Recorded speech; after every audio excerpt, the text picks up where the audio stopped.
లోన్లు తీసుకొని హాస్టల్ మీద లోన్లు తీసుకొని దాన్ని డైవర్ట్ చేయడం, సొంత కంపెనీలు పెట్టుకొని డైవర్ట్ చేయడం, దాన్ని కవర్ చేసుకునే దానికి స్టూడెంట్స్ని రుద్దడం, యూనిఫామ్ వేయడం కంపల్సరీ. మన 10th దాటంగానే ఇంటర్కి యూనిఫామ్ వేయండిరట కాలేజ్ రుద్దటం. మనం ఏంది మా 11th కూడా వేసుకోవాలా అని చెప్పి ఆ రోజుల్లోనే. ఈ రోజుల్లో పెద్ద ఇంజనీరింగ్, MBA వాళ్ళందరికీ యూనిఫామ్. వాళ్ళు అది కరెక్ట్గా 2 వాషులకి వెలిసిపోతుంది. అది ఎక్కడ నార్త్ ఇండియా నుంచి తీసుకొచ్చారు, అక్కడేదో ఏదో పేరండి. సరే, సో ఇన్ని జరుగుతుంది. నేను అడిగితే కొంచెం కూడా దాని గురించి కాకుండా వీళ్ళని బెదిరియడం, వాళ్ళని బెదిరియడం. నేను ఈసారి ప్రతి ఏ పండగకి వస్తాను. నేను ముఖ్యంగా సీఎం గారి ఫ్యామిలీ వాళ్ళ ఇంట్లో ఘటన జరిగింది ఈ మధ్యకాలంలో, రామ్మూర్తి నాయుడు గారిది.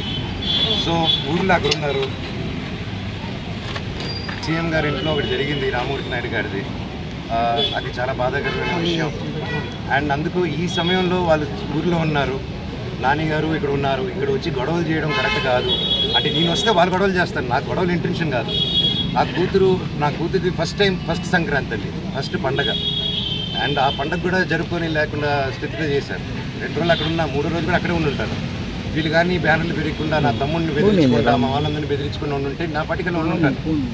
సరే కనుక్కొని, నేను అందరూ ప్రోగ్రాంలు కనుక్కొని, సీఎం గారు వెళ్ళిన తర్వాత, లోకేష్ గారు కూడా వెళ్ళిపోయిన తర్వాత ఎంటర్ అవుదామని ఆయన 10:30కి వెళ్ళిపోయే ప్రోగ్రాములు నేను అవన్నీ కనుక్కొని నైట్ నిన్న దాటుకొని 11 o'clock చేసుకొని వచ్చాను. నేను ఎవరికి డిస్టర్బెన్స్ ఉండకూడదు అనేసి. కాకపోతే అది ఎందుకు అయిందో, ఆయన ప్రజల వల్ల డిలే అయ్యి ప్రజలతో ఉండి కొంచెం ఇప్పుడు టైం ఎక్కువ స్పెండ్ చేశాడు నేను ఆయన. సో నేను వెళ్ళే టైం మ్యాచ్ అయింది తప్ప నేను ఈ విషయాలు కానీ, నేను లోకేష్ గారికి కానీ, చంద్రబాబు నాయుడు గారికి కానీ, ఎవరికి కానీ, నాని గారికి కానీ, నేను ఎవరిని కానీ నాకు హెల్ప్ చేయండి, నాకు సమస్య జరుగుతుందని ఆ శివుడి మీద ఆజ్ఞ, శివుడి మీద ఒట్టుగా నేను ఎవరిని అడగలేదు నేను. అండ్ వాళ్ళకి ఎన్నో పనులు ఉన్నాయి. సో వాళ్ళని ఇలాంటి విషయాలతో నేను డిస్టర్బ్ చేయను. నాది ఆ క్యారెక్టర్ కూడా కాదు. సో ఏదేదో అంటున్నారు ప్రెస్లో, వాళ్ళు ఏదో ప్రెస్ నోట్ వదిలేరు. సో అదంతా కరెక్ట్ కాదు. సో మీరు చూసుకోండి. అంటే